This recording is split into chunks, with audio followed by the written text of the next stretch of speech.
بسم الله الرحمن الرحيم الحمد لله رب العالمين والعاقبة للمتقين ولا عدوان إلا على الظالمين وأشهد أن لا إله إلا الله وحده لا شريك له وأشهد أن محمدا عبده ورسوله صلى الله عليه وعلى آله وصحبه وسلم تسليما كثيرا أما بعد கண்ணியத்துக்குரிய சகோதரர்களே, என் அருமை பெரியார்களே, தாய்மார்களே, உங்கள் அனைவருக்கும் எனது அன்பு சலாம். அஸ்ஸலாமு அலைக்கும் வரஹ்மத்துல்லாஹி வரகாத்துஹு. கண்ணியத்துக்குரிய சகோதரர்களே, எல்லாம் வல்ல அல்லாஹு ஜல்ல ஷானஹு வ தஆலாவை போற்றியவனாக புகழ்ந்தவனாக, நபிகளார் மீது ஸலவாத்தும் சலாமும் கூறியவனாக இன்றைய பாடத்தை ஆரம்பிச்சுகின்றேன். இன்றைய பாடத்தலைப்பாக இது அத்ரக்கல் மஅமூம் அல் இமாம சாஜிதன் ஃபஹல் யன்தظر ஹத்தா யர்ஃபா அவ் யத்குல மஅஹு.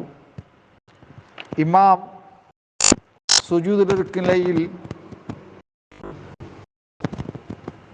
ஒரு மஅமூம் அந்த இமாமை அடைந்து கொண்டால், ஒரு மஅமூம் இமாம் சுஜூதில் இருக்கும் நிலையில் தொழுகையிலே இமாமை அடைந்து கொண்டால், அவர் சுஜூதிலிருந்து இமாம் எழும்பும் வரை எதிர்பார்த்து நின்று கொண்டிருப்பாரா, அல்லது அவர் இருக்கும் நிலையில் சுஜூதிலேயோ ருக்குவிலேயோ கியாமிலேயோ அவரோடு சேர்ந்து நுழைந்து தொழுவாரா என்பது சம்பந்தமாக கண்ணியத்துக்குரிய சகோதரர்களே, எதிர்பார்த்திருப்பதை விட இமாமோடு நுழைவது ஏற்றமானது.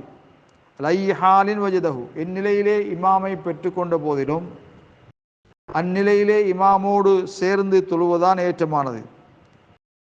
மாற்றமாக வலா யன்தظரு, அவர் எழும்புவதை எதிர்பார்த்திருப்பது அவசியமாகாது.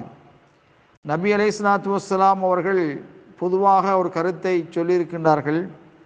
ஃபமா அத்ரக்தும் ஃபஸல்லு, நீங்கள் அடைந்து கொண்டதை நீங்கள் தொழுது கொள்ளுங்கள். இமாமோடு நீங்கள் எதை அடைந்து கொள்கிறீர்களோ அதை நீங்கள் தொழுங்கள் என்ற செய்தி முஸ்லிமிலே பதிவாக இருக்கிறது. ஆகவே நாம் இமாமை எதிர்பார்த்திருப்பதை விட இமாம் சுஜூதில் இருந்தால் சுஜூதிலே சேர்ந்து கொள்வது, ருக்குவிலே இருந்தால் ருக்குவிலே சேர்ந்து கொள்வது, இஅ்திதால் இருந்தால் இஅ்திதாலிலே சேர்ந்து கொள்வது, அல்லது அல் ஜுலூஸ் பைன ஸஜ்தத்தைனி, இரண்டு சஜிதாக்களுக்கு மத்தியிலே இமாம் உட்கார்ந்திருந்தால் நாம் அந்த இடத்திலே சேர்ந்து இமாமோடு தொழுவதான் மார்க்கம் என்பதை நாங்கள் தெரிந்து கொள்ள வேண்டும்.